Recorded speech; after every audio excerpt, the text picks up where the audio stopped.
Stop the cap. All right. Let me try to focus my chi and get my thoughts together for this video. So, I sent Captain Solo a link to two interviews, actually three, of Jeremy Carl. Jeremy Carl wrote this book. We haven't read the book, but wrote this book about anti-white racism. That's what he's calling it. Personally, I think the book is a bunch of, crybaby, this is reverse racism type of talk. But without being dismissive. Listening to Jeremy Carl, here's my points that I want to make about the whole thing. So, this guy went to Yale. He majored in like environmental sciences or something like that. He got married and had 5 children. So he's got 5 white children. And I'm assuming his wife is white and his family is white, since he wrote this book about anti-white racism. And he's religious because he brought up something about religion in there. And I'm like, oh boy. But anyway, basically, one of the big problems with people who think like him is, like, first we got the whole myth of America. That white people, founded America. They just stumbled across on North America, and they made America this great nation that it is, and founding fathers and whatnot, completely ignoring how much it was at other people's expense. When white people want to talk about, the greatness of the nation that they established, they act like they went somewhere, or even with Europeans, like Europe wouldn't be what Europe is if it wasn't for the exploitation of places around the world where white people are not. Right? Again, going back to Tim Dillon with his invade the world, invite the world. And so, I mean, you can look at the CIA and how, basically it's the capitalists versus the whole rest of the world. And this is what BRICS is all about. People can sit there and they can talk about Russia and China and what Venezuela is doing and all these other countries. Real talk. The United States is the empire. The United States is the bad guy. Like, the United States is the country that walks into the room, right? And Darth Vader's walking. That's the United States. Okay? So anybody listening to this that's an American, that is the role. You're a stormtrooper. You're a part of that. And I could argue, same with the Europe. Europe is in cahoots with the United States. So they're basically anybody, who does backdoor deals with the empire.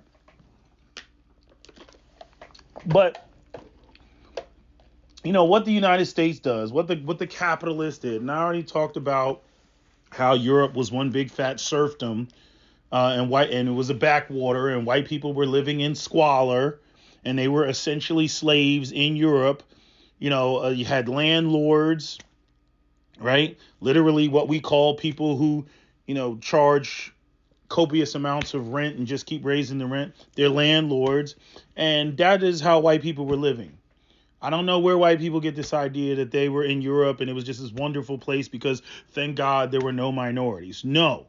They were having revolts and everything else, Watt Taylor style, 1381, right? Because the conditions were so horrendous, right? And then, the kings and the queens, they opened up, there's other territory out there that we can steal from other group of people that already live over there. Oh, so, now we'll try to incentivize, through corporations and get people to go over to these countries and bring the wealth, back to, Europe. And that's how Europe developed where it's at. Like, white people keep making these, they speak as though they were in Europe and that they didn't conquer North America, and that they made all these discoveries in isolation, while all the non white peoples are just living in the dark ages, right? Despite the fact that most of the knowledge that Europeans had during the Renaissance, they got from those darker skinned people, because ain't really much of an ancient civilization, in Europe. It's all outside of Europe. Whether you want to talk about ancient Egypt, whether you want to talk about the freaking walls of Babylon, whether you want to talk about Angkor Wat, whether you want to talk about some ancient Chinese, million stone soldiers, whatever you want to talk about in the ancient world, India, the Ellora caves, it ain't in Europe.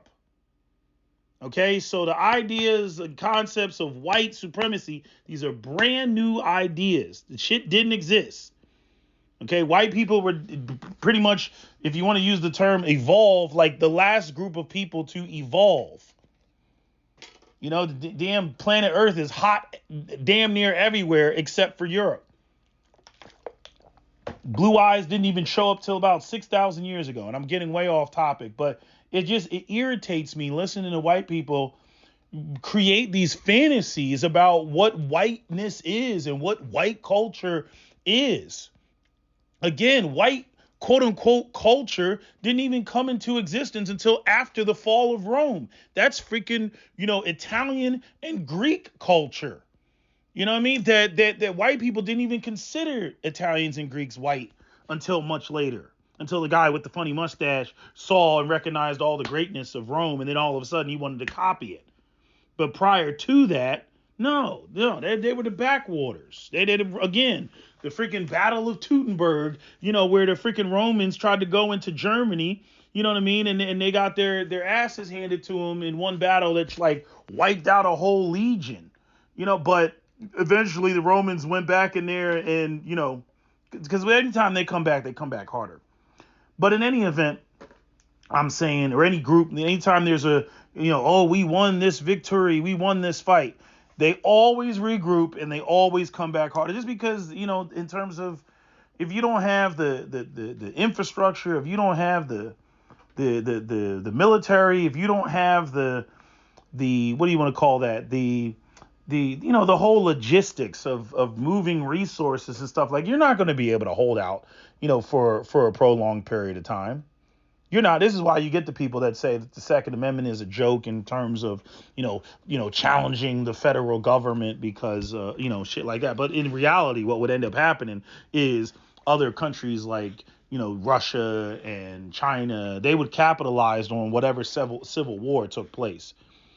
I've had extensive back and forth with Captain Solo about that. And he was like, yeah, I didn't consider that you would have other countries that were always like, oh, yeah, they would do the same thing that the United States does with all this interfering in foreign lands, which, again, the point that I was going to make was, CIA goes in there, undermines the country. Anytime a country wants to, socialize and nationalize the resources, the United States government and the Western powers are like, oh, hell no, you can't do that.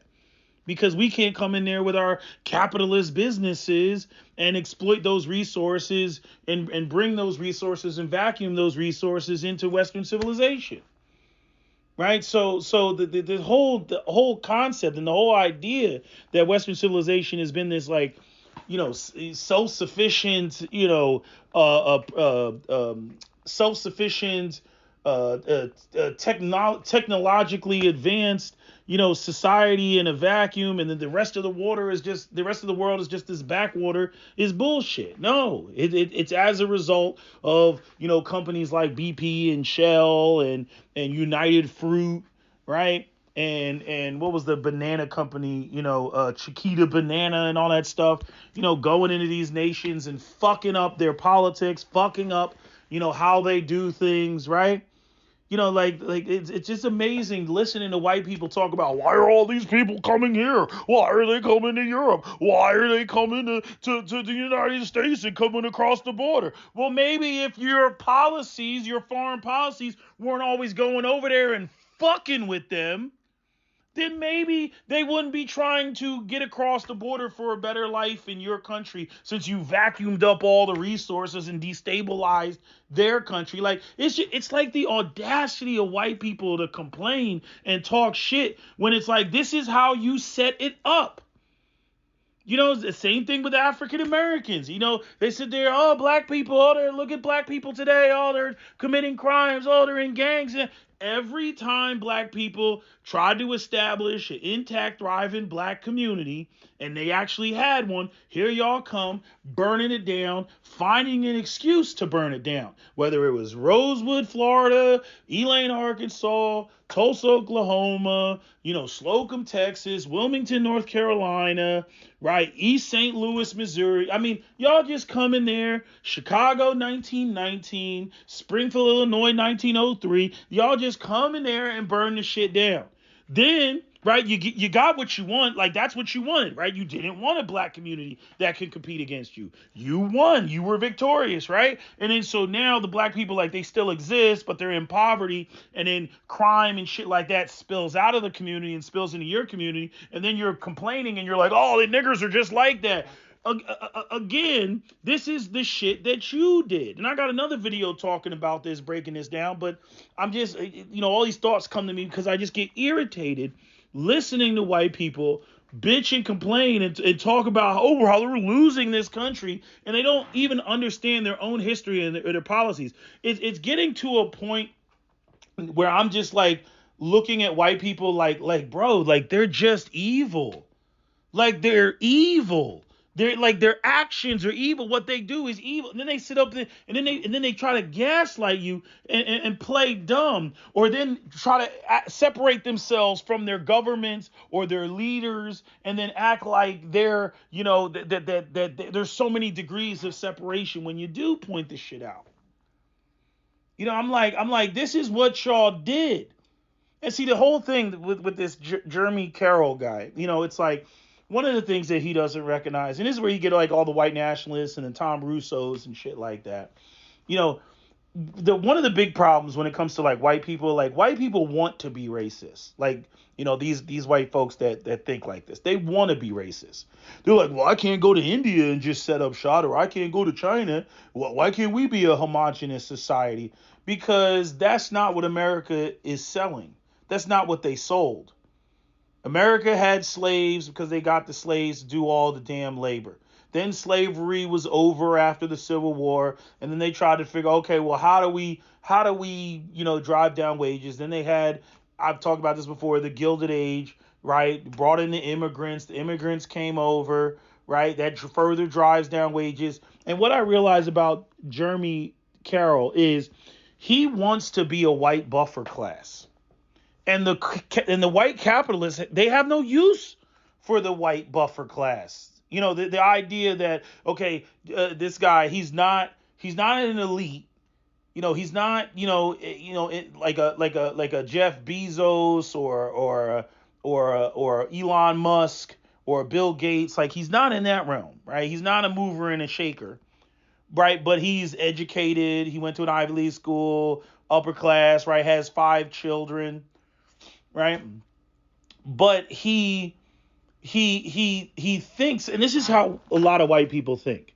They think that no matter what happens to the American economy, no matter what tide shifts or happen, that they should never lose their spot.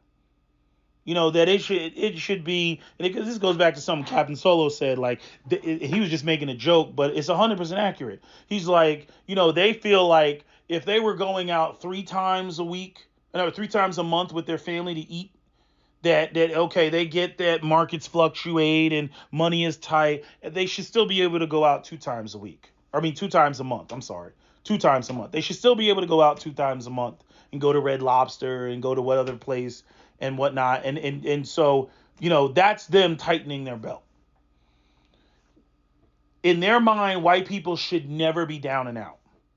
White people should never experience what has been normalized with African Americans. They should never experience what has been normalized with many Hispanics, right? They should never experience that, and it's weird because they have this funny relationship with Asians, right? Where they bitch about the fact that, well, they use Asians as a cudgel to beat the blacks and the Hispanics over the head and say, oh, why can't you be like them? But then they get mad at Asians because Asians retain their culture and their language, and they have Chinatown. Why can't we have a white town if Asians got a Chinatown? Why can't we have a white town if they got a Koreatown? Right? When it's them having, see, they sit there and they talk about, well, Asians have the highest, per capita, highest income per capita, or highest household income, right? But then I'm like, yeah, and they also have Chinatowns and Koreatowns and little Saigons and, little Vietnams and little Ho Chi Minh cities and shit like that, right? They got all that. When black people had that, right? Again, goes back to the whole aspect of group economics, right? Where you have a place where you control the economic landscape of that community. When your people go out into the world and they, exchange their services or their skills for money, it comes back into their community and then it circulates around because they're buying things from the merchants within their own community. That way they're able to build wealth and not be hemorrhaging money all over the place. Black people hemorrhage money all over the place, and this is a talking point that people have made several times. So when the comparisons are always made, like, white people always have this like love-hate relationship with whatever population they want to use in terms of a convenient argument. So Asians are, why can't black people be more like Asians? But then they get mad because Asians are speaking a foreign language, or Asians keep to themselves and they have their own businesses and their own circles, and they don't really, step outside of their circle. African Americans, as Thomas Sowell likes to so eloquently point out, African Americans, we don't have any other culture other than, white American culture. That is our culture. Whether you want to talk about black people and acting like white Southerners, or black people acting like, just white people in general, we share a lot of things under the same culture. And there's many aspects of black culture that white people have, recognized and adopted, things in the musical and, in the art arena, because, those were the only areas where black people were really allowed to shine. Okay. So, and this leads into why, black men are always seen as a sexual threat, because white women find black men attractive and they'll fuck with them. And, they're not worried about the Asian man stealing their woman and shit like that. And that creates a whole nother, can of worms, the fear of white genetic annihilation. But here's the thing, right? One of the things that bothers me about, Jeremy Carroll's talking points is, like, number one, he states all this stuff about, oh, white people are, there's anti-white racism against white people, and white people, we're negatively affected. But he can't be specific about, like, how are white people negatively affected? Now, he might say it in the book, but I'm like, why can't you say it in any of these interviews that you're doing? Like, if you ask me why do black people, how are the black people owed reparations? I don't even need to go back to slavery, as I've said numerous times. I just go through the list of all the policies that were put in place in the 20th century. All the things that black people were denied that white people had access to the homestead, access to, freaking Social Security for the first 20 years, denial of FHA loans, redlining, blockbusting, Jim Crow, eminent domain, urban renewal, convent leasing, debt peonage, COINTELPRO, the assassination of black leaders, assassination of the destruction of black communities, running highways through black communities. Like, all of these things can be pointed to. CIA, Iran, Contras, dumping drugs in the black community, right? 1994 crime bill. I can list off all of these things. But every time I hear this, white people, oh, there's anti-whiteness in the room, it's always very vague. It's always this nebulous boogeyman that is negatively affecting white people, even though by every standard of measure, white people are doing significantly better than black people in particular, right? And it's like, so, like, they'll sit there and they'll talk about, this should be a hate crime. You'll see that in the comment sections of any video. Like, it's like, you got poor blacks and you got white people that got more than black people, and a black person will try to steal a white person's wallet or something like that. That is an economic crime. And they'll be in the comment sections trying to make it a hate crime. Like, I'm like, no, he thought he had money, and the guy was, obviously, in a desperate situation, and so he tried to rob the person. That's economic. If you have that much of an economic disparity, you should expect that. You got one group that has disproportionate amount of the wealth and another group that doesn't have disproportionate. That's not a hate crime. But they'll sit there and they'll say shit like that. And then when you go over to the FBI statistics, right, and you look at the numbers, the freaking black people top the charts in terms of hate crimes. You see even Jewish people try to do this bullshit where they try to act like, oh, we're hate crimes on us. Like, no. Anti-black hate crimes are the number one hate crimes in America by leaps and bounds. It's not even close. Other areas where the white people get to bitching, like they'll sit there and they'll talk about how, oh, and white people didn't get the job because of DIE or DEI and CRT and all this wokeness and everything. And I'm like, you're not getting the jobs because it's a fucked up economy. You're not getting the job because it's capitalism. I'm sick of white people acting like a bad economy equates to anti-whiteness. And this shows you the entitlement that regardless of the economy going down, they're not supposed to feel it. They're supposed to be good, right? They're supposed to be living it up, right? I mean, we already know that majority of jobs that you get through networks. Your networks are what get you the job. And when white people are disproportionately already on the job and they're pulling their friends and their family, right? Their friends and family are what? What do those people look like? They're also white. They're also white. It's like white people, it's like, damn, y'all just want all of the jobs. I mean, just absolutely all of the jobs. And then they don't even understand that capitalism is the enemy of this fantasy world that white people want to live in, right? With one guy, he left a comment in the comment section talking about that he was at a company and basically it was nothing but Indians there and he was the only white person, and the HR didn't want to fire the white person because they felt that it would be a lawsuit because they wanted to replace them with another H-1B visa, which is what? And somebody else wrote it in the comments section. I was like, thank you. Finally, a white person doing some math. He was like, yeah, because they were trying to cut costs because the guys from India are cheaper. That's what it's about. And they want to file that underneath anti-white racism. I'm like, that's not anti-white racism.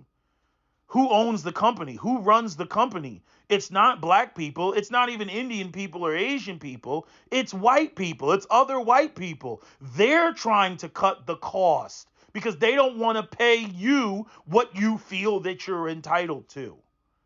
And see, that's the whole thing. See, the social contract, whatever secret backdoor deal, I'm not white, so I don't know. But apparently, working class white Americans, even white collar white Americans, thought that they had a deal with the white upper classes. They thought they had a deal with the white upper classes. And now the white upper classes are like, yo, we don't need you anymore. Right? The rest of the world has developed. They got computers in India now. Before they were over there, Super Ray 14K, he was, they were over there with the wrist sauce and the elbow sauce and the doo-doo sauce, right? We seen them in them videos of those merchants in India and how nasty and unhygienic they are, right? Right. That's what India represented. But now, you know what I mean? India, now your computer breaks and friggin' you call, the software place or the warranty place for your computer, and they're like, is that peas and porridge? Is that A as in apple? Is that C as in cricket? You know what I mean? That's what you end up getting on the phone with now, right? If you've been getting any phone calls from recruiters, right? Have you noticed that the recruiters that still call, that hit your phone up, that they have Indian accents? Yeah, they're all in Canada.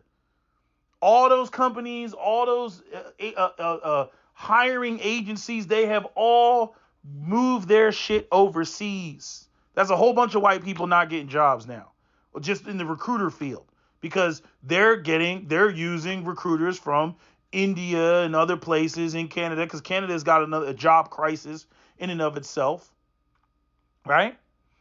But it's like they don't get that capitalism is the enemy, of this buffer class that white people want to be, where they're no matter what happens, they're unaffected by a bad economy. They still get to live in the suburbs and still get to drive around in a Mercedes Benz. They're not supposed to be hurting. And if they're hurting, oh my God, there has to be some evil, nefarious plot specifically against white people, and nobody's talking about it. Bullshit. Bullshit. Again, you all were serfs. You all were there was kings, queens, nobles, and peasants in Europe, and you all were the damn serfs. You know what I'm saying? You were running around, Mad Monaghan. You were running around on some Willow shit with some dirty ass fucking teeth. That was you. All that shit that was shown in Braveheart with William Wallace and the way that Mel Gibson depicted himself, that was your ass. Okay, that was your ancestors. That's what the fuck you come from. The noble lords coming down there, riding their ass down there on fucking horseback and hammering some notice to a tree, talking about Lord Berkshire has made a decree, and then you be all sitting there like, this is some bullshit. This is some bullshit. How are we supposed to increase, double the amount of grain that we're producing? Right? That was y'all. Europe was not this beautiful place that y'all were just over there living it up and kicking your feet up. Again, you all live in fantasy.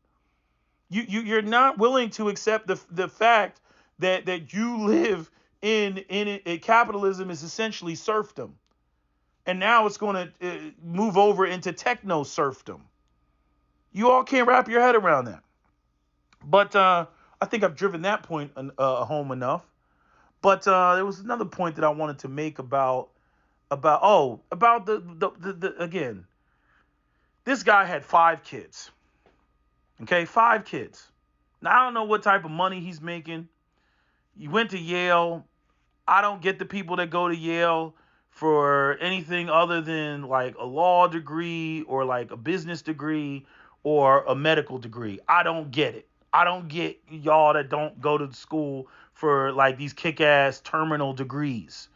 But he went to Yale for whatever, and now Yale's tuition is like $62,000. I think it's like $62,500 for a year to go to Yale. $62,000. So when you come out of that, motherfucker, you better be making some goddamn good money. Now, when he went to school, because he looks like he's about in his 50s, maybe it was a lot cheaper then. I don't know. I mean, obviously it was cheaper then, but I don't know what Yale was, back in the early 90s or the late 80s. I don't know what that was.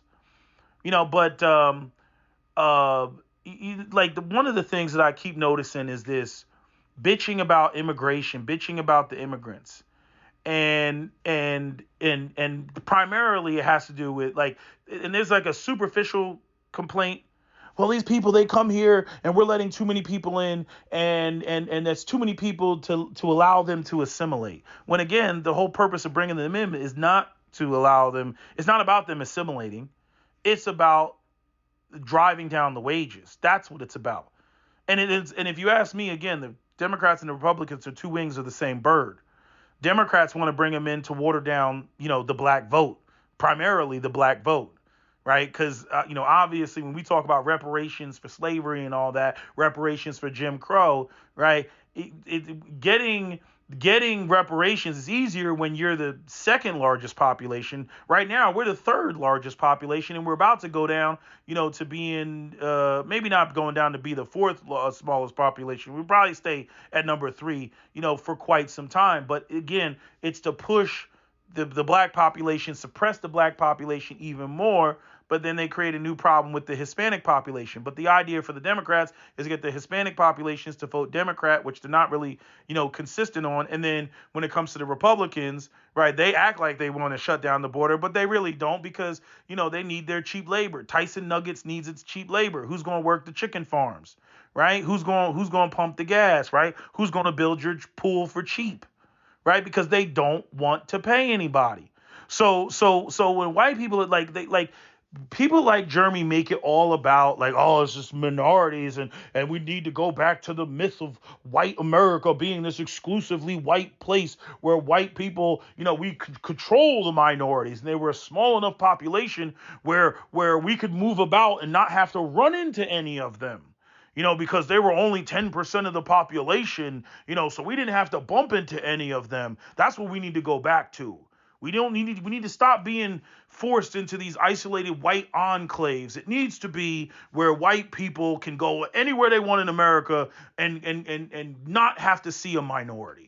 We only want them to we want them to work behind the walls where we don't have to see them, but they keep everything, going in terms of, the grid and the infrastructure and do all the dirty stuff that, we're too intelligent and sophisticated and have degrees and therefore we shouldn't have to do those type of jobs, right?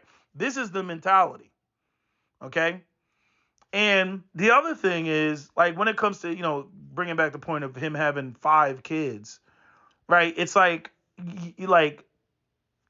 black people and Hispanic people, notably, and we talk about this with the, the high rate of births that black women and Latino women are having, right? 62% versus 61%, right? 61% for black women, 61% of the black female population are mothers, 62% of the Hispanic female population, are mothers.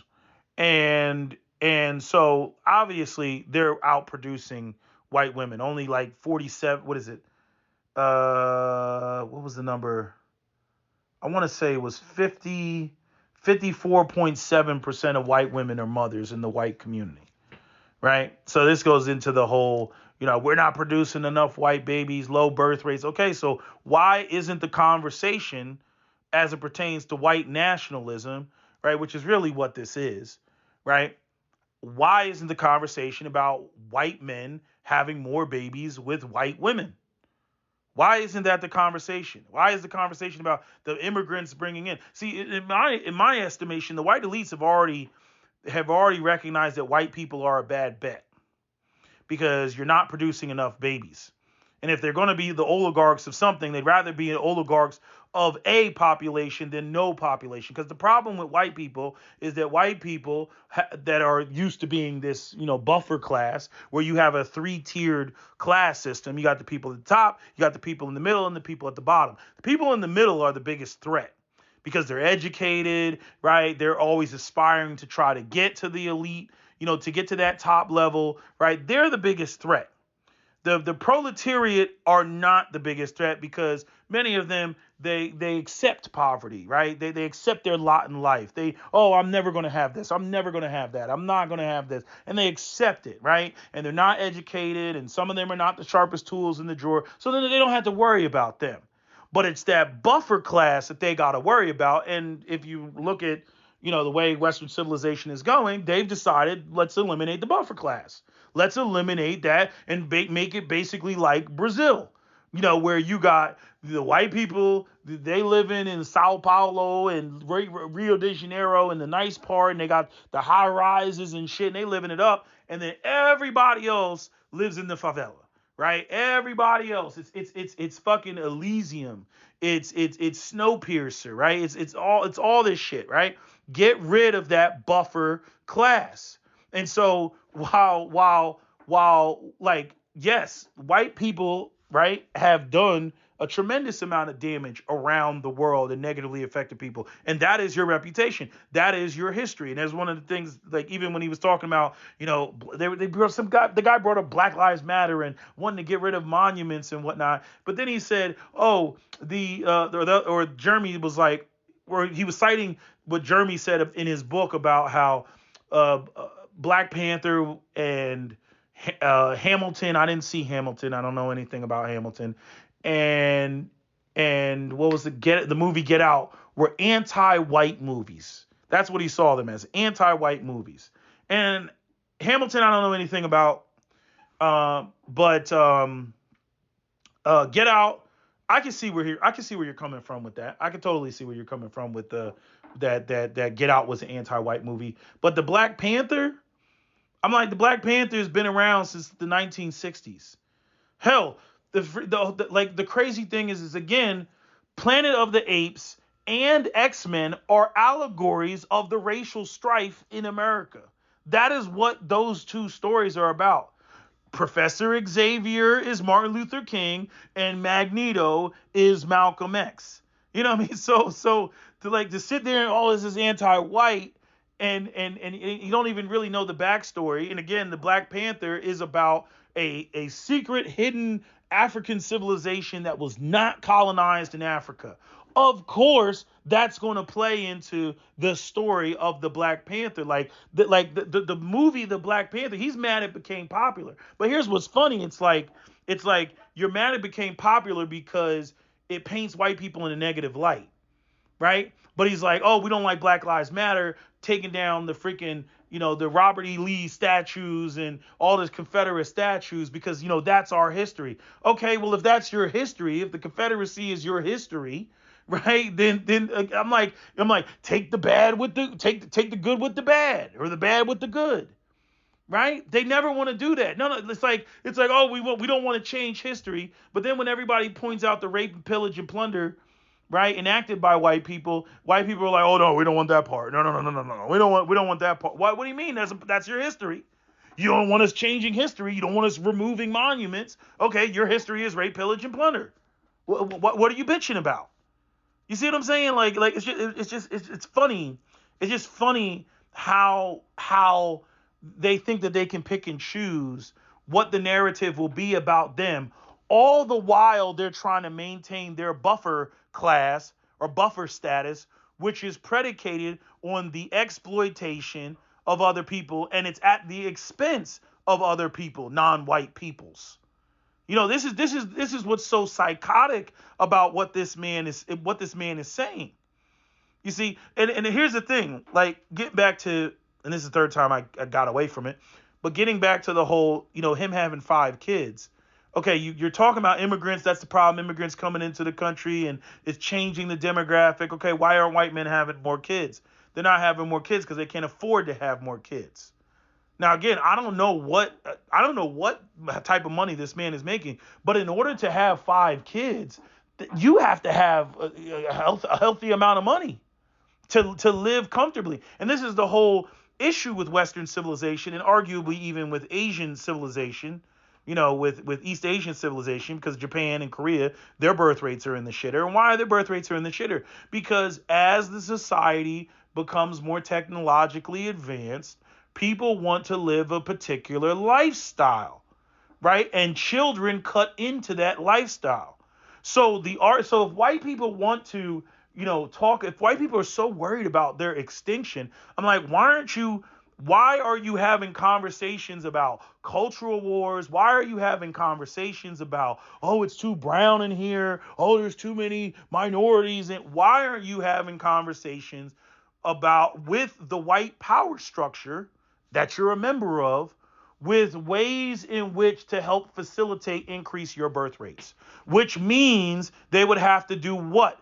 They would have to pay you more, which we already know they don't want to pay you. That's why they created the regional airline, right? They don't want to pay anybody. They don't want to pay the pilots. They don't want to pay the flight attendants. They don't want to pay the mechanics. They don't want to pay the ground crew. They don't want to pay anybody, right? That's what that man said in that clip. Okay, so we already know they don't want to pay anybody, right? And then you could talk about the cost of living, housing, the cost of food, all of these things. Since white people want to maintain their uppity lifestyles, all of that is going to cut into, determining whether they have children or not. Right? White people are below the replacement rate, which you need to be at 2.1. Right? Because you got to replace the mother and the father. And then I think the 0.1 is to accommodate for things like premature deaths and accidents and shit like that. Infant mortality rates, blah, blah, blah. Right?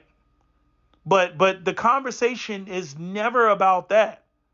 Now, when it comes to some of these white nationalists, they'll talk about marriage and we need to have, we need to get together and yada yada yada.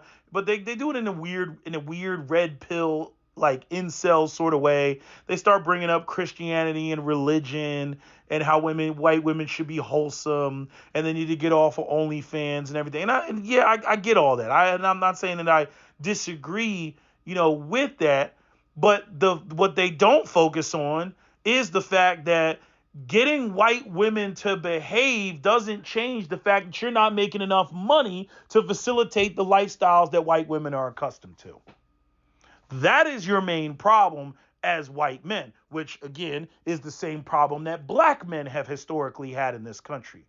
But since you white guys have had your heads so far up your fucking asses, you all constantly believe that you have the magic sauce when it comes to behavior and discipline and morality and IQ and all this other shit. And you see how swiftly your shit collapses when the white oligarchs decide that they ain't gonna pay you a damn. You all have been duped and okey-doked and rope-a-doped when it comes to all these conservative ideas. You guys are still sitting over there on Fox News and co-signing all this shit because they throw up the occasional dog whistle about and white people are being attacked and everything, and y'all start jerking off, and then they start talking about how, in Christianity this and Jesus and Christ is king, and then y'all start jerking off again, and at the end of the day, they don't want to pay you. If you think I'm lying to you, start talking about unionized wages and they'll start screaming about, that's communism. You're talking about communism. No, it's about trickle-down economics. And they gaslight your ass on that shit and you're like, damn, I guess that is communism. I guess I won't support unionized wages, even though, the people on the right have spent decades dismantling that. They don't want to pay anybody anything. And then they give you that small glimmer of hope that one day, if you work hard enough, that you're going to make it, that they're going to recognize and they're going to lift you up. You know what I mean? They're going to extend their hand down. You know what I mean? It's going to be like that scene in Star Wars with the twin brothers and shit. He's going to extend his hand down and lift you up. You know what I mean? And say, follow me. You know what I mean? And then he's going to take you off to the promised land. And you're not going to see Jesus. You're going to see Ronald Reagan. You know what I mean? Like literally, this is what you all think. And the black people, especially Stokely Carmichael, been trying to tell you what the fucking deal is. But y'all, you guys want to be completely ignorant of it. At the end of the day, it's like, all this focus, it's the immigrants bringing in the country. They want their cheap labor. The white oligarchy wants their cheap labor. They don't care about you can scream white victimhood all you want. First off, it's that shit is not real. You know what I mean? They just decided that they don't need you as a buffer class. You're still going to exist. You're still going to be here, right? But all the goodies that you receive, that is the white middle class, they're removing all that shit. They're making it so that your children, and that's what he's really worried about. He's worried about the fact that his children, what is their future going to be? He thought they were good because, hey, I'm white. They should be good. My forefathers founded this country. That's his whole mindset. This goes right into Ghost of White People Past. And if you haven't read Ghost of White People Past, the article, which I believe was written by an Indian woman, Indian or Asian woman, but if you read Ghost of White People Past, everything that Jeremy Carl is bitching about is in there, right? The whole, it's too Asian. We had to move. What happened to it's a meritocracy? What happened to it? This is what Amos Wilson said in one of his posts about integrating the schools and desegregating the schools. It's like if black kids start getting straight A's, white people would very quickly be like, these are white people jobs. But see, as long as black students are fucked up and they're not passing the classes, right? White people don't have to have those nasty conversations with black people about how it's really about group economics and it's not really a meritocracy.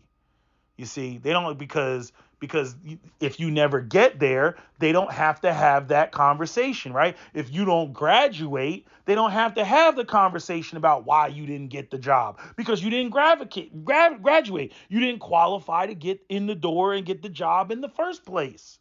So they don't have to have that conversation with you. You see, it's hard to dismiss people who have already met the benchmarks, who have already met the merits that white people have defined as what is success. This is why why you see all this shit with this Asian dude, he bitching. They went out of their way, then joined white people and formed Voltron to get rid of affirmative action because it only benefited black people, despite the fact that I think at the time, like, Asian people were like 25% of Harvard or something like that, and black people were like 9%, right? But yet it's not about the white kids that are getting in through nepotism and all that big scandal that we saw a couple of years ago where they were paying admissions directors and whatnot, and that Hollywood couple that went to jail over that shit, right? It had nothing to do with that, right? It has nothing to do with legacy students. No, it has to do with those lazy black peoples, those undeserving lazy black peoples who are getting in to these schools that shouldn't be getting in. But when it comes to, the Asian people, now they finding out, hey, how come I didn't get in? I have the grades. I have this. See, this goes back to Vivek Ramaswamy and the whole issue of, this is what happens. See, what white people are selling is not what it is. They sell the idea that it's meritocracy. And Vivek Ramaswamy and many of these Asian kids that are going to the Harvard and whatnot, they buy into the idea that it's a meritocracy. Well, I got the grades.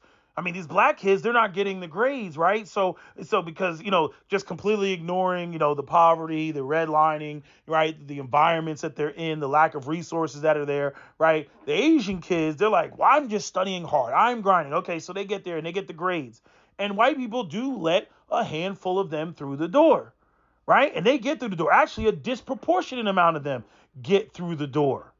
Right? But then after a while, when white people start seeing how successful they are, they start feeling some type of way. That's the whole article of Ghost of White People Past. It wasn't like the white people moved out because, oh my God, I came out to my car this morning and there was a pair of nunchucks on the ground and my car had 3 Chinese throwing stars in the door. I mean, these drive-by Chinese throwing star is a problem.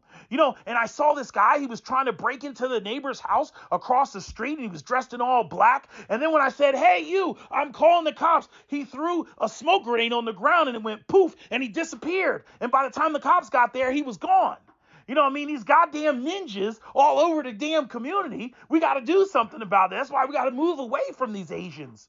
Because they're just committing so much crime with their ninja tactics, right? No, that's not what you hear. That's what you hear about black people. There's too much crime. So-and-so got robbed. This person got assaulted. There was a home invasion. There was a robbery, blah, blah, blah, blah, blah. But no, these white people are moving away because why? Because their kids can't compete. It's not a meritocracy. Go read that article, Ghost of White People, right in there. Talking about how well the Asians are doing. It's unrealistic. Kids need to have a normal childhood and all this other bullshit. It's unrealistic. I'm like, aren't they excelling? Aren't they doing great? I mean, these are the standards that you set up. These are these are your parameters. But see, they thought that nobody else could, reach, the pinnacle of those standards. That they wouldn't have to compete, that somehow Asian people would come to America and all they would do was serve Chinese food. Mexicans would come to America, all they would do was wash dishes.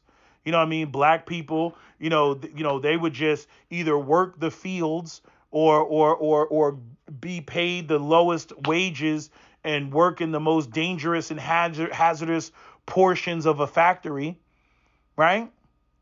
Because I feel, obviously white people feel, a lot more guilty about African Americans, than other groups, right? Because at least African Americans have that argument, right? Which is why they struggle to deal with us as a population, because there's no place for them to send us, We're like an immigrant population that doesn't belong. And there were some white people, they wanted to send black people away. That's where Liberia and Monrovia come from.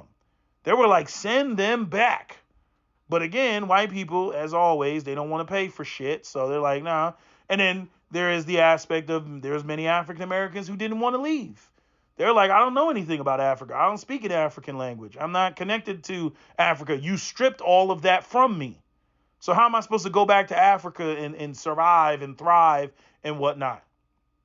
You know? So, I mean, it's like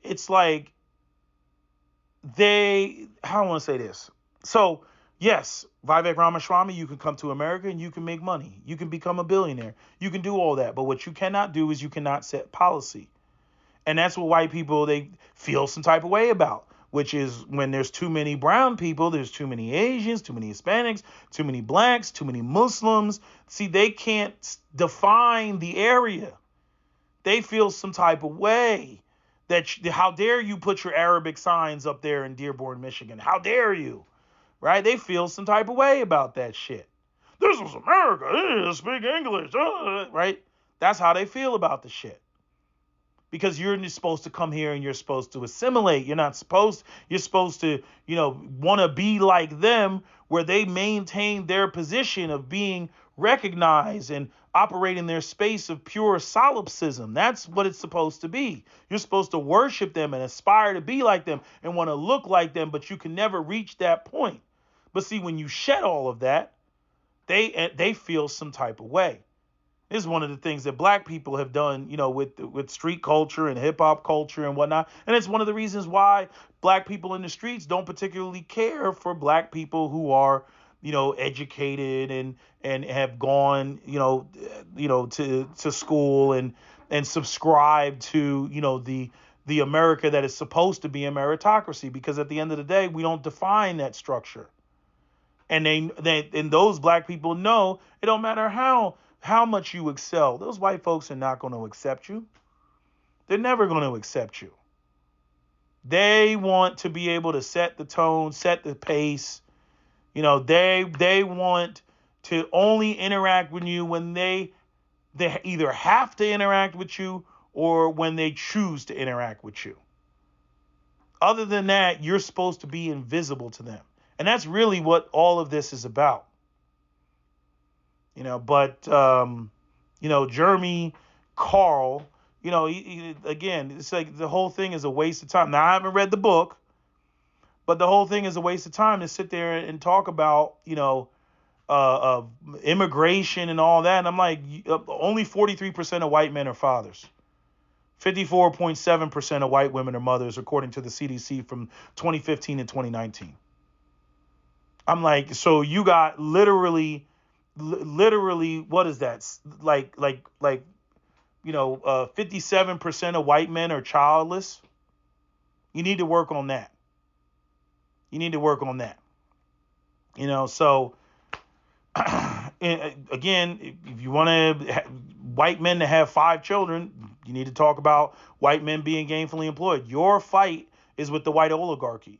Your fight is with the corporations more than it's with the minorities and black men and Hispanic men and Asians. And your fight is with the people who look like you. So when they want to say there's anti-whiteness, no, the anti-whiteness, which it really isn't even that, it's capitalism. But the anti-whiteness that he wants to speak of, I'm like, that is coming from the people who look like you. That is coming from the wealthy elites who no longer need you anymore. They don't need you as a buffer class. They want their cheap labor. And then on top of that, you're not producing enough babies to facilitate the monster that is capitalism, which needs infinite growth, right? In order for it to function, right? It's not even a self-perpetuating machine. What would you even call that? It's like a machine. It's like a machine that I mean, hell, it's like an engine. Like an engine, like a combustion engine is what, like 80% efficient? No, it's only like 20% efficient, something like that. 80% of the energy is given off as heat, right? And that's kind of how capitalism works, right? It needs It needs more to be put in than what it actually gives out as a benefit to society. And meanwhile, the rich people, they take most of that benefit, most of that 20% that is given out, they take that off top and leave you with, as the CEO of Boeing, a 1% raise over the course of 16 years. Again, the people, it's class warfare. It's none of this other bullshit that you all are focused on. What's his name? Thomas Russo and fucking, Jeremy Carl and any other white nationalist, Richard Spencer, whoever the fuck else. Ain't nobody has no non-white person has anything to do with why you all aren't producing babies. I already gave the number. Black men are what, 7% of the population, right? White women are I don't know what percentage of the population. I know that there's 97. What was it? Yeah, 97. There's 20 million black men. There's 98.5 million white women last time I checked. And there's only 2.3% of white women that marry outside the race. That's all races. So black men are a sliver, of that. Again, white people outnumber black people 5-1. If all black men in America married white women, it wouldn't even make a dent. White men would still have their birth rate problem, and their birth rate problem is directly connected to the wages they're not receiving. Point blank, period.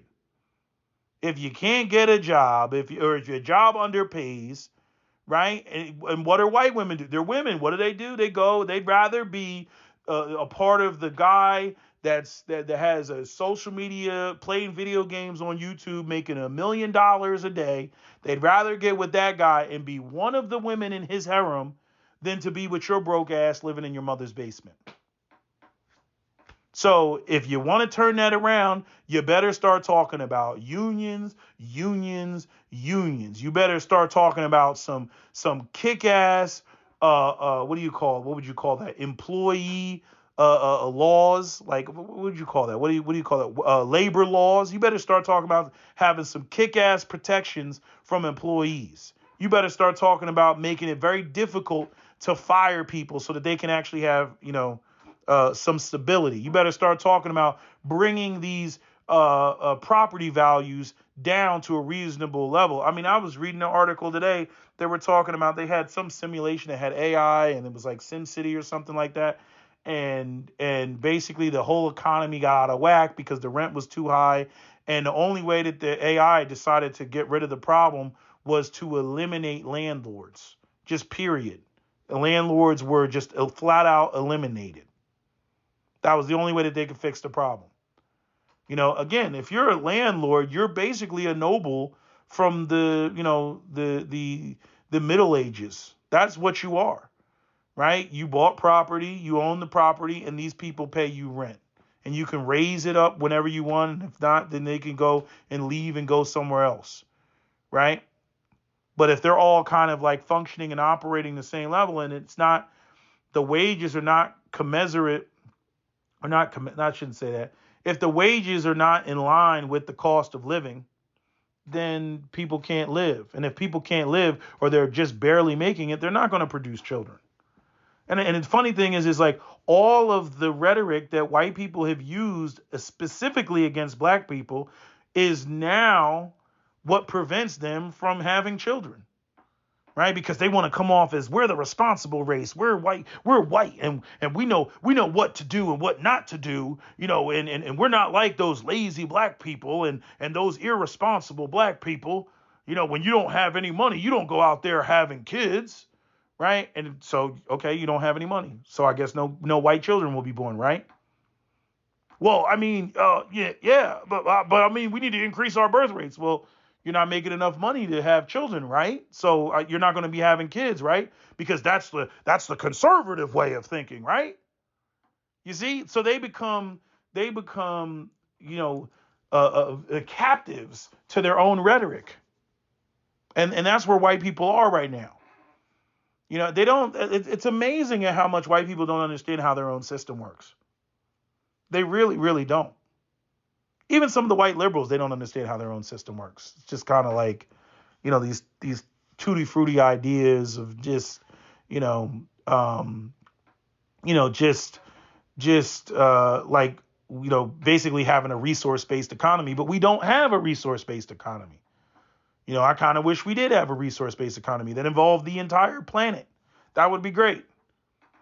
But that would mean that, people that have obnoxious amounts of wealth, billionaires, wouldn't exist. Theoretically, billionaires should not exist. Nobody should hoard that much wealth when you got starving people. But the system that white people have enacted, this whole system of global trade and whatnot. I mean, again, that is not the very lifestyles that white people are accustomed to is based not only on the exploitation of, people around the world, but that exploitation of people around the world, speaks to just how much they don't want to pay you American wages. Because they're manufacturing the product in China or Vietnam or Laos or Cambodia or some other part of Southeast Asia because they don't want to pay you American wages, because they wouldn't be able to make a profit if they had to pay you, what, would be the cost of living. The only reason why you have these silly ideas of American exceptionalism is your head is because America won World War II and became a superpower after World War II. Before World War II, America was in the middle of what? A Great Depression, which is essentially what we're seeing right now, in terms of housing and cost of living and what's going on. Companies are not able to sell cars and all that other shit. That's what we're seeing now. And what do we also see now? We need to go to war. We need to bomb Europe and bomb these other places into oblivion, cause mayhem and destruction, destroy everything, so that when the war is over, everything is going to have to be rebuilt, and hopefully America will be still here, right? Because America's got two oceans on each side and two non-hostile countries to the north and the south, and America will be here, and then America will be able to churn out all of the products, and we will see another 20 to 30 year run of a post World War III boom that will allow, for America to prosper. And again, on the backs of that will be, all of that will happen on the backs of the millions of dead, as a result of this World War III. Okay? This is why, it's like, I don't know how you can get away from the discussion that white people are evil, or that white people are as close to the devil and Satanism and all of that as can be, despite the fact that they run around. I mean, such an oxymoron when you look at the history of white people and how they function and how they set up this system. It's such an oxymoron that they'll be the main ones running around talking about Jesus and Christianity and Christ is King and Jesus is gonna come back and the Lord saves. And it's crazy when you look at not only the hate that they have in their heart, but the way that they think it's normal for everybody else that's not white out there in the world and all these other countries to be starving and suffering and fucking be blown up and bombs and all that other shit. That's okay, right? This is why freaking Osama bin Laden brought 9/11 to America's doorstep. They're like, oh, you want to help Israel kill Muslims? Okay, Allahu Akbar, boom, boom. Blow them damn buildings the fuck up. Now, I know some people think it was an inside job and all that other shit. I'm not here to debate all that. I'm just saying. He wrote, supposedly he wrote the letter. The letter's been floating around online. You know what I mean? That, I'm going to have to, you all seem to think that all this suffering and bombs exploding, that happens in other places around the world. And it doesn't happen on America's soil. Well, I'm going to have to bring that to your door to make you feel that shit. You see? Again, it's like this is like a bad a bad like a fucking like a Twilight Zone of Star Wars. Like, and you're literally on the side of the Empire, and you don't realize it, and you don't know. Like I said, man, I had some people try to criticize me about what I know. I stand on that. I know white people better than white people know themselves. White people are the least self-reflective people on the planet. On the planet. Maybe that's a stretch. I'm trying to think. Is anybody else not self-reflective? Yeah, no, I'm going to say that. I'm going to say there are white people who are self-reflective, and they usually write about it, or they make movies about it, right? That movies that make you think and shit like that. But most white people, nah, hell nah. Hell nah. All they care about is what immediately affects them. They don't take the time to look into like, well, how does this really work? And what is this connected to? And who really owns this? And why did they do that? No. They don't, no. They don't even look into that. Right? You know, everything from the fucking opioid epidemic, you know, to the freaking self-deletion rate. You know, that's cutting into the white population. You know what I mean? You know, the Latinos are coming across the border and you're deleting yourself and you're ODing. You know, and again, Latin America, oh, well, they're bringing drugs into the country. They're bringing drugs into the country because American and Western powers went into Latin America with the CIA and undermined their governments and undermined their stability. So they were never able to stabilize themselves because you wouldn't leave them the fuck alone. And so as a result, they have narco economies because that's really the only way that they can make money. And now they got massive amounts of corruption and everything else. You know, again, gremlins. Like I said, it's like the world is Gizmo and white people are just running around. They're feeding Gizmo. They're splashing water on Gizmo. And then they get gremlins and then they bitch about the fact that they got gremlins. Stop. Why don't you just stop doing a lot of the things that you do when it comes to foreign policy? Just stop doing that shit. But I understand you're the corporations, bitch. The corporations and the banks, they're really the ones that run everything. Right. So as a result, right, the government is powerless to do anything. The government goes up there and they play the game like they're for the people, but they're not really for the people. They're for the banks and they're for the corporations. And so they hit you with the patriotism and save America and all that other shit. And then y'all, you know, buy into it and then sprinkle some white Jesus on it and y'all call it good.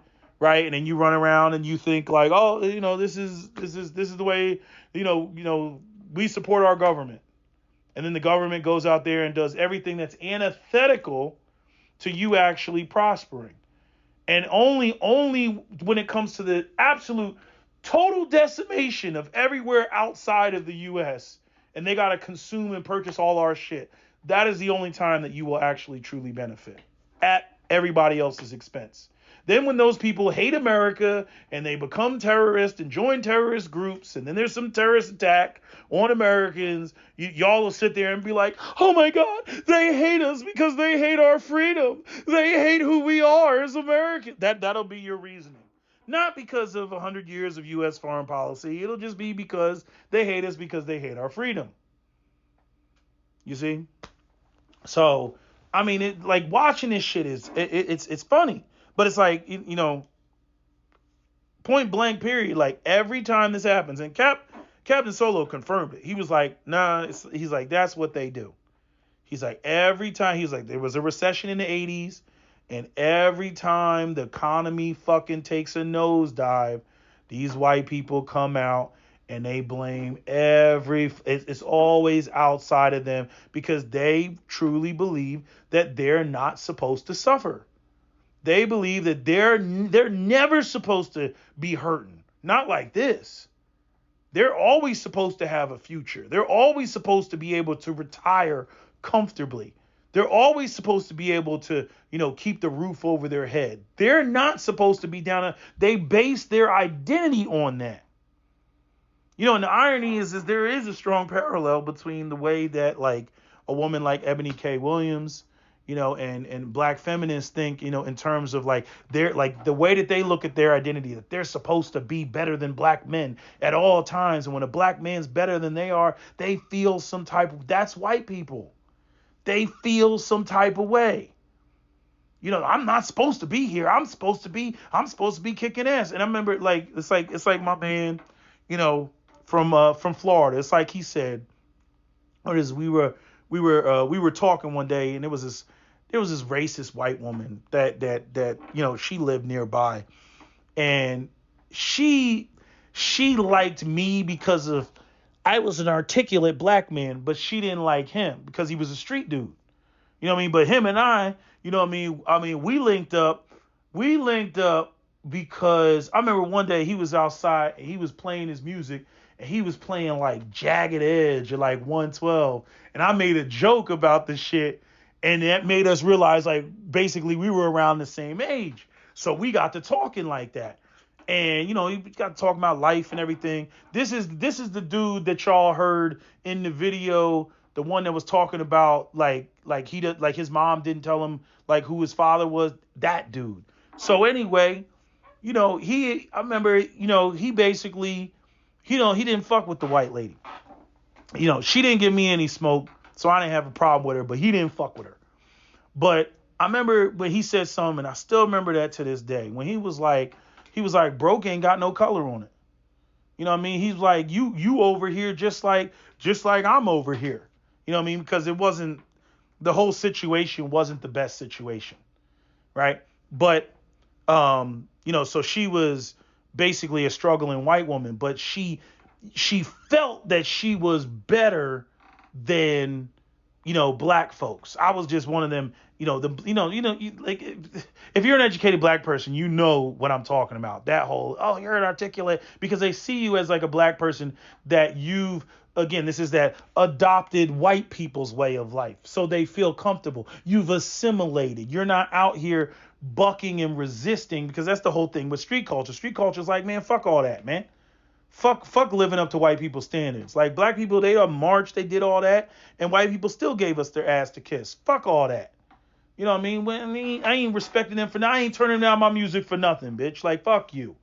You know what I mean? Like, that's what type time he was on. I totally understood it. You know what I mean? But she kind of had this, like, when she would interact with him, and one day I caught it. Like, I saw it. Like, you know what I mean? And they got into it and whatnot. And when she walked away, he was like, yeah, broke ain't got no color on it. Or what he say? No. Yeah, broke ain't got no color. That was his saying. Broke ain't got no color. Highlighting the fact that, like, yeah, chick, you down here, down and out, just like me. What you talking about? You know what I mean? Like, you're without the resources, without your infrastructure, without your white zaddy. You know what I mean? Because the woman, I think she was divorced, and she went through a bad divorce, and like all her assets got split up and everything. So she was down and out. Okay. And he was just laying the shit out. You know what I mean? Me, I'm just observing. I'm like taking it all in. He's like, yeah, you think you better than niggas and all this other shit, but like, he's like, yeah, broke ain't got no color. And I don't know, that just always stuck with me. Just him saying that. And when looking at white people, they really don't. They really believe that they're not supposed to struggle. That they're not supposed to struggle. And they're just out here making shit up. Oh, we're not getting jobs because of anti whiteness. Meanwhile, if a black person changes, their name to a white sounding name, they get 50% more callbacks. If they go from being Jamal Johnson to being, Kevin, Karpinski, you know what I'm saying? Then all of a sudden they getting callbacks and shit. You know what I'm saying? But what else is there? With the even I'm trying to think of some other shit that they bitch about and they claim is racism. Even like this shit like again, we're white people, like they're so vague with their what is racism. But then when you go over there and you look at black people, the whole thing with J.P. Morgan and Wells Fargo getting sued because of some of the banking practices that they were doing, black people getting denied bank loans that they more than qualify for. right? They couldn't get the bank loan, or black people having to take down the pictures in their home and getting different prices for appraisal of their property when they took down anything that indicated that a black family lived here. You know what I'm saying? Like the idea that white people are now this, they're a victim. It's bullshit. Every indication out there, is and see, that's the thing. Like, it's like when white people slip from being like middle class to like start falling into lower class, it's like even they forget that there's a lot of white people out there that are doing exceptionally well, disproportionately exceptionally well. You know what I mean? They'll sit there and talk about and that's why they put out shit like, well, the Asians, per capita, or they'll put, talking about the household income. There's a lot of factors to that. Like, number one, Asians, when they come here, they don't speak any English, so they're going to have a difficulty getting hired. So they're forced to go into business. So they go into business, and we all know that business is more lucrative because no one's going to pay you more than you'll pay yourself. So if you have a business and your business is successful, you'll be making more money than somebody who's making an income, off of their job. And then what else is there? What else is there? The other reason why Asian people would make more money. Oh, like when you're not like there's way more white people. Asian people only make up 5% of the population. When it comes to like East Asians, it's only like 3% of the population. And this is the bullshit of even the chart that they did, where they took Asian and they like broke it down, and like a Pakistani and a Korean are both Asian. But then they go and they break it down, and you can see that like all the Asians are not even equal. But that doesn't change the fact that when you look at the people who have the extreme wealth, it's disproportionately white people. So to sit there and talk about, well, what the average is, yeah, you got a lot of poor white people that are bringing that number down, and you got a lot of white people that are employees. But when you start talking about the extreme wealth, you have to go over to Asia. You're not even in America anymore when you get into the Asian billionaires and whatnot. You're not even in America. I think, you got the guy that owns like the Jaguars, and I don't know what other Asian Americans are billionaires. I'm going to look into that because I actually want to know. But I'm saying most of your, super wealthy Americans are white Americans. But I need to verify that. I'm going to get the numbers on that. But that's what it is. But so it's like they're trying to mask like who really has, the power, right? Like who really has that type of wealth. It's like how Jewish people even try to mask that shit. It's like, oh no, Jewish people, there's no Jewish conspiracy theory. We don't control anything or have any money like that. But then, all the campus protests and shit like that, out of nowhere, this Jewish person that you never heard of, don't even know his name, all of a sudden he's pulling $10 billion out of some Ivy League school because he felt that the protests were being too anti-Semitic. And you're like, where the fuck did this motherfucker come from? Right? Meanwhile, people are like, oh, this NBA player has $1 billion. It's like, yeah, and this person's pulling several $1 billion, like that he just gave away. Like he just gave away, like your whole net worth is $1 billion, and this person was giving away billions. So like, what is their total net worth? Like, it's just crazy. The fucking numbers when you look at this gross just wealth inequality. But like I said, I need to end this video and wrap it up. But just listening to this guy, ramble on and whatnot. Like, and I know what the problem is. No. You don't seem to understand how the system works. You believe that, again, you're supposed to maintain your buffer class. Or actually, I shouldn't even say not knowing how the system works, not recognizing how much the system is evolving and how much the middle class is no longer needed. Because I don't know what the academics of his 5 children are. You know what I mean? But, when it comes to people who go to Ivy League school and they got 5 children, all 5 of those children are not going to go to an Ivy League school. Probably 4 out of the 5 are average at best.